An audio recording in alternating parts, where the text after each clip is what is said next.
नमस्कार दोस्तों, स्वागत है आपका डिफेंस गैलरी के डीजी अपडेट सीरीज में। आज की अपडेट को हम शुरुआत करते हैं भारत और उज्बेकिस्तान के प्राइम मिनिस्टर और प्रेसिडेंट के बीच में मीटिंग से।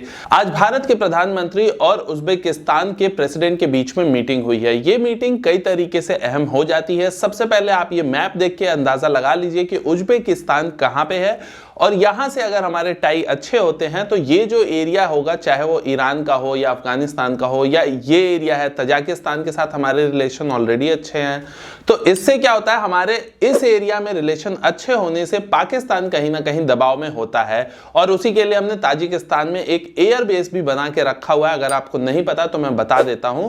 और इसी कड़ी में आगे ये रिलेशन उज्बेकिस्तान से भी भारत अपने मजबूत कर रहा है, और ये रिलेशन बहुत सारे अलग अलग टर्म्स में हो रहे हैं जो कि भारत को कहीं ना कहीं फायदा देंगे।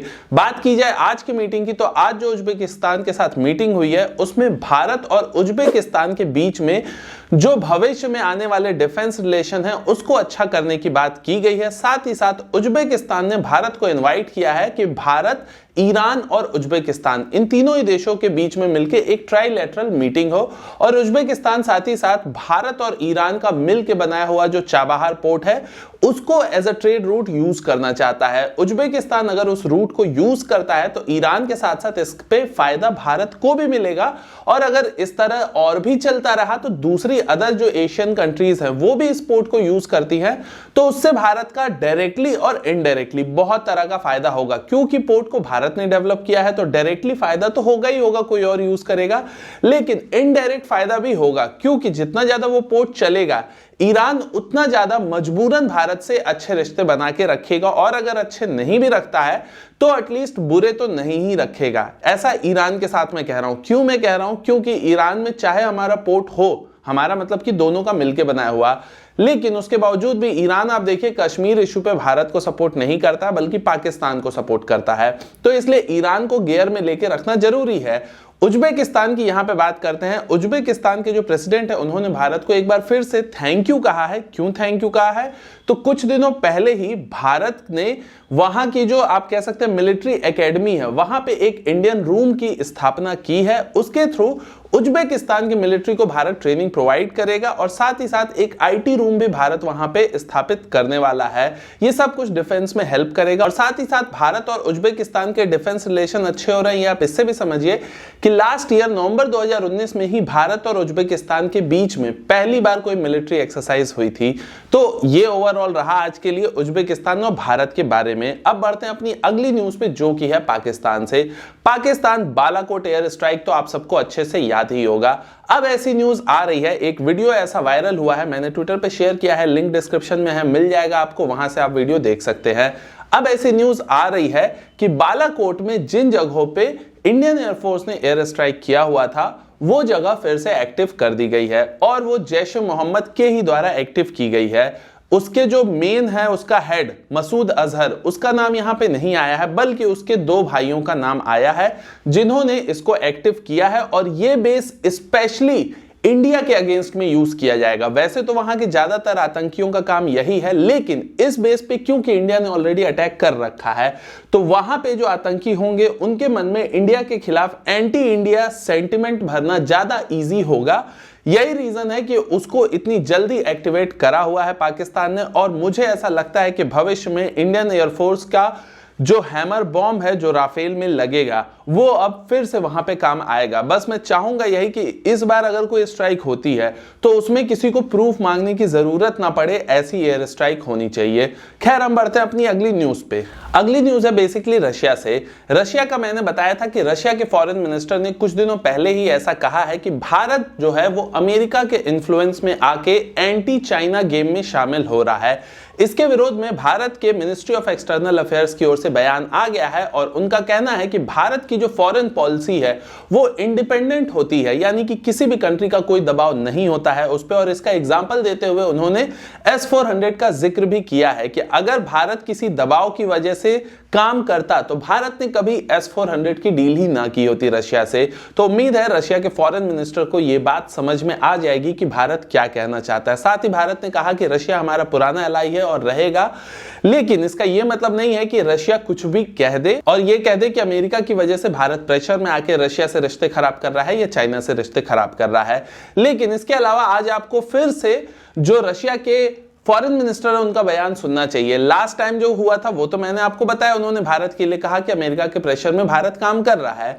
इस बार उन्होंने भारत का नाम तो नहीं लिया है, लेकिन चाइना के प्रति अपना प्यार बहुत अच्छे से दिखाया है। उनका कहना है कि अमेरिका चाहता है कि दुनिया में अमेरिका ही हमेशा राजा बना रहे। तो मैं बताऊं, हर राजा हमेशा यही चाहता है। अगर रशिया ये राजा होता तो रशिया भी यही चाहता, इसमें कोई गलत नहीं है। भारत होता तो भारत भी चाहता, हर कंट्री यही चाहती है वही सबसे आगे रहे। इस बार रशिया के फॉरेन मिनिस्टर ने डायरेक्टली भारत को तो कुछ नहीं कहा है, लेकिन उनका कहना है कि जो अमेरिका है वो चाहता है उसका इन्फ्लुएंस हमेशा बना रहे, लेकिन क्योंकि चाइना का जो इन्फ्लुएंस है वो ज्यादा बढ़ रहा है तो इसलिए बेसिकली अमेरिका को दिक्कत होती है। यानी कि रशिया इस समय जो है आप देख सकते हैं कि चाइना के साथ होते हुए एंटी अमेरिका पॉलिसी अपनी अपनाते हुए आगे बढ़ रहा है। तो एंटी अमेरिका वो है ये तो पता ही है सबको, लेकिन इस तरह की चीजों में भारत को रशिया अगर इन्वॉल्व डायरेक्टली ना करे तो ही ये भारत और रशिया के रिश्तों के लिए अच्छा होगा।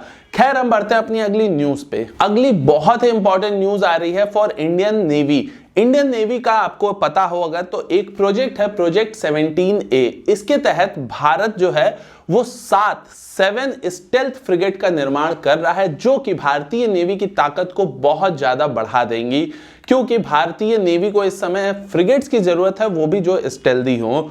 तो इस जगह पे जो भारत 7 फ्रिगेट बना रहा है उसमें 4 फ्रिगेट बना रही है मज़गान डॉक्स लिमिटेड और जो बाकी की 3 है वो बना रही है Calcutta based government company GRSE। तो न्यूज यहां पे ये आई है कि GRSE जो है ये अपनी फर्स्ट फ्रिगेट को लॉन्च करने वाली है 14 दिसंबर को। इस लॉन्चिंग का मतलब क्या है पहले मैं वो आपको बता दूं। लॉन्चिंग का मतलब ये नहीं होता है कि ये इंडक्ट हो जाएगी। लॉन्चिंग का मतलब होता है जो कंस्ट्रक्शन का मेन काम है वो पूरा हो चुका है, इसके बाद अब इसके ट्रायल्स होंगे जिसमें कि साल से 2 साल का समय लगता है या कभी कभी उससे ज्यादा भी लगता है। तो क्योंकि 2020 के एंड में इसे लॉन्च किया जा रहा है तो आप समझिए 2022 के एंड या 2023 में ये जो फ्रिगेट है ये इंडक्ट होगा। इससे पहले लास्ट ईयर जो दूसरी कंपनी है मज़गान, वहां से एक फ्रिगेट लॉन्च किया गया था और ये दूसरा फ्रिगेट होगा जो कि प्रोजेक्ट 17A के तहत लॉन्च होने वाला है और ये सारे फ्रिगेट 1 बाय 1 करके शामिल होंगे अपने ट्रायल्स के बाद। इसमें क्या खासियत है, भारत के पास कितने फ्रिगेट हैं, चाइना के पास कितने फ्रिगेट हैं, पाकिस्तान के पास कितने फ्रिगेट हैं, फ्रिगेट्स होते क्या हैं, फ्रिगेट कॉर्वेट में अंतर क्या है, इस फ्रिगेट में क्या खासियत है, कैसे ये स्टेल्दी है, इन सारी ही चीजों पे मैंने एक डेडिकेटेड वीडियो बना के रखी है प्रोजेक्ट 17A के ऊपर। आपने अगर नहीं देखी तो जरूर देखिएगा, लिंक आई बटन पे आपको मिल जाएगा। तो यहां पे इंडियन नेवी को एक बहुत अच्छा तोहफा मिलने वाला है और फिलहाल के तौर पे अगर देखा जाए तो इस समय अगर आप देखते हैं तो जो काम है इंडियन नेवी या इंडियन एयरफोर्स या इंडियन आर्मी के लिए, तो जो काम है जो हो रहे हैं वो एटलीस्ट ठीक ठीक समय पे हो रहे हैं और जो नहीं हो रहे हैं या पेंडिंग है किसी वजह से उनके लिए लेट लतीफ मैं कह सकता हूं, लेकिन जो काम चल रहे हैं वो एटलीस्ट ठीक पेस में चल रहे हैं, आप ये कह सकते हो फिलहाल के लिए। इसके अलावा अगली न्यूज है इजराइल से। इजराइल आपको पता होगा इस समय अमेरिका के ब्रोकरेज के थ्रू इजराइल की कई अरबिक देशों से पीस डील हो रही है। ये अब्राहम अकॉर्ड के अकॉर्डिंग ये पीस डील इजराइल अलग अलग देशों के साथ कर रहा है। अभी तक ये डील सूडान के साथ, बहरीन के साथ और यूएई के साथ हो चुकी है और इस लिस्ट में अगला नाम होने वाला है मोरक्को का। मोरक्को के साथ ये पीस डील इजराइल की होने वाली है, जो कि इजराइल के लिए काफी ज्यादा अच्छा होने वाला है। और इसी तरीके से ऐसा अब लग रहा है कि इजराइल धीरे धीरे एक एक करके बाकी भी जो मुस्लिम देश हैं उनसे इजराइल की जो आप कह सकते हैं आज तक की दुश्मनी रही है वो धीरे धीरे कम हो रही है और खत्म होने की ओर बढ़ रही है। और अगर ऐसा होता है तो इजराइल को भविष्य में जो दिक्कतें करंट के समय में होती हैं वो कहीं ना कहीं दिक्कतें कम होंगी और इसी कड़ी में हो सकता है आगे बहुत जल्दी आपको सऊदी अरेबिया से भी ये पीस डील होते हुए जल्दी ही दिखाई देगी। तो बस आज की वीडियो के लिए इतना ही दोस्तों। मैं मनीष मिलता हूं आपसे किसी अगले वीडियो में, तब तक के लिए आप मुस्कुराते रहिए। नमस्कार, जय हिंद।